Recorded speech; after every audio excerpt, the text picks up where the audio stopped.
درې داسې څیزونه دي چې د هغې سره د انسان ایمان تباه کیږي. درې داسې رشتې دي چې هغه ښکاره کیږي.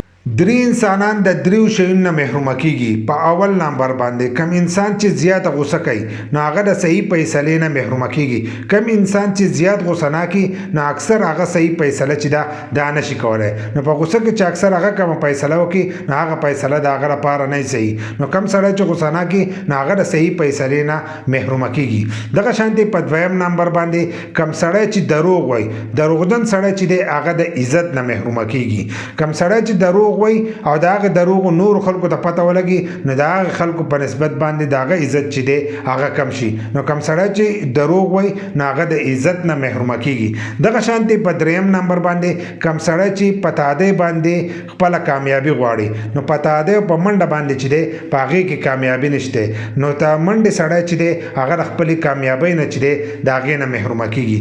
درې داسې څیزونه دي چې هغه د انسان ایمان چې دی هغه تباه کوي. د هغه کم شیونه دي په اول نمبر باندې کم سړی چې د مالداره محفلونو ته ځي. د مالداره په محفلونو کې داسې شی نه چې هغه ستا د وس مطابق نه یا نشې تماشې نو د هغې سره ستا ایمان چې دی هغه تباه کیدی شي.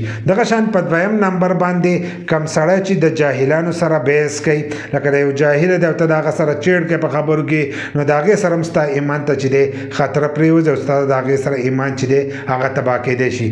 دغه شانتې په دویم نمبر باندې کم سړی چې د جنکو سره خبرې کوي یا جنۍ د الک سره کوي یا الک د جنۍ سره کوي نو د دې سره هم ستاسو ایمان چې دی دا تباه کیدی شي. او نن سبا دا خبره چې دا عام شوې ده په فیسبوک باندې، په ټیک ټاک، په یوټیوب، په انسټاګرام، په هر قسمه اپسونو باندې چې دی خلکو جنکۍ د ځان سره فالو کړي دي، فرینډ کړي دي، په هغې باندې ګپ شپ لګوي نو د دې سره ستاسو ایمان ته چې دی خطره پرېوتی شي. نو د جنکو سره ملګرتیا چې کوئ نو د دې سره هم ستاسو ایمان چې دی هغه تباه کیدی شي.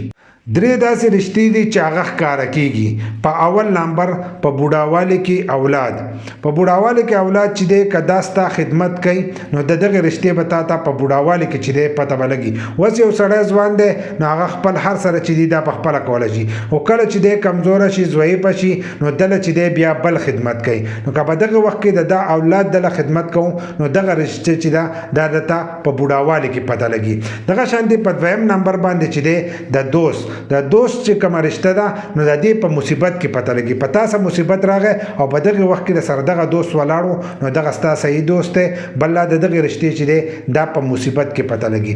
دغه شانتې په دریم نمبر چې کومه رشته ده نو هغه د ښځې خاوند دی چې خاوند باندې غربت راغی او په دغه وخت کې ورسره دا ښځه ولاړه وه او ښځې ورسره وفا وکړه په دغه وخت کې نو د دغه رشتې چې دی دا په غربت کې پته لګي. نو